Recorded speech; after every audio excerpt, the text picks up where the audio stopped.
ما شاهدنا الشوط الأول ينتهي لصالح الطلبة بهدف لا شيء.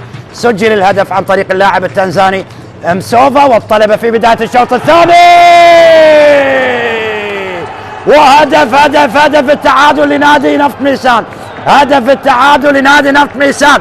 اعتقد كرار سعد بخطأ من كرار سعد يسجل في مرماه ويعدل النتيجة نفط ميسان لتصبح النتيجة 1-1. هدف تعادل لنفط ميسان. هدف تعادل لنفط ميسان عن طريق خطأ المدافع كرار سعد اللي يودعها في الشباك، ويعلن عن هدف تعادل لفريق نفط ميسان امام فرحة جماهير نفط ميسان الحاضرة في ملعب المدينة الدولي. لاحظ الإعادة ولاحظ الخطأ. عثمان سانيه برأسية يسجل لفريق نفط ميسان.